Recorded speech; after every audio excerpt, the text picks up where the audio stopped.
C'est une photographie au format carré, où il y a beaucoup de matière, en fait, beaucoup de mouvements, malgré qu'elle soit, elle est avec cette vue verticale, aérienne, prise à peu près à 500 mètres d'altitude, à midi, quand la lumière est vraiment très écrasée, malgré sa neutralité et sa platitude, on a quand même beaucoup de vie, beaucoup de... euh, voilà, on pourrait penser à une vue presque microscopique, ou au contraire à quelque chose de très nébuleux, de presque spatial. Et puis il y a une bande orange en bas qui vient ramener énormément de couleurs et qui donne une composition d'un coup beaucoup plus géométrique, comme si on était dans une toile expressionniste abstraite de Noland ou de Newman par exemple. Et, et donc on est vraiment dans un univers très abstrait où le réel revient avec ces petits pneus comme ça. Enfin d'ailleurs c'est des gros pneus de camion qui ont été jetés, abandonnés sur le côté de la route. Alors ça, moi je l'ai volontairement masqué dans cette image, mais il faut imaginer qu'à côté il y a une digue, où passent des camions, et cette zone est en fait un bassin de décantation d'eau autour du grand lac de Salt Lake City pour la récolte de sodium, de potassium, de magnésium. Donc une photo qui peut vraiment ressembler à une peinture, mais qui en fait est un espace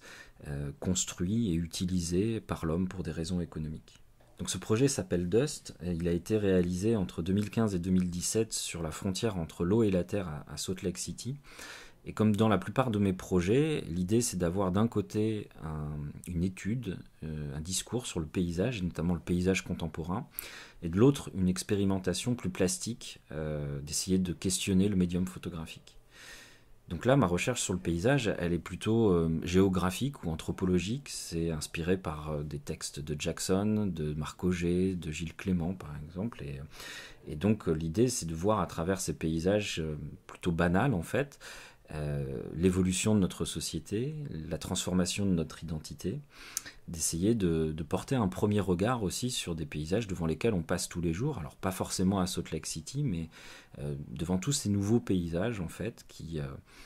nous entourent, mais qu'on n'a pas appris à regarder véritablement comme des paysages, qui ne sont pas ceux de la nature ou qui ne sont pas particulièrement beaux. Et donc je choisis de les étudier, d'essayer de comprendre leur évolution, leur mutation, pour à travers eux essayer de voir un petit peu comment on prépare la société de demain. Et puis d'un autre côté, plutôt que de faire des images très documentaires, comme souvent dans la photographie, et notamment la photographie aérienne, plutôt que d'essayer de porter un discours militant ou politisé sur l'écologie ou sur cette activité humaine, plutôt que d'être dans le constat, moi je fais le choix d'aller vers l'abstraction, de faire des compositions extrêmement abstraites qui font à la fois un lien avec quelque chose de graphique, de plastique, qu'on connaît tous, qu'on a tous inconsciemment en tête, de faire des références à des artistes comme Soulages, comme Tapiès par exemple, ou d'autres que j'ai cités tout à l'heure. Et ainsi, cette abstraction, elle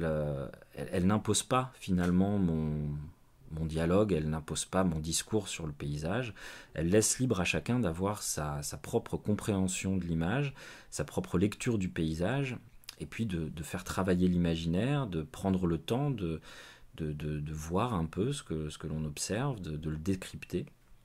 et ainsi d'avoir son propre message. Donc cette autonomie, pour moi, elle me paraît essentielle pour avoir une première appropriation du monde qui nous entoure.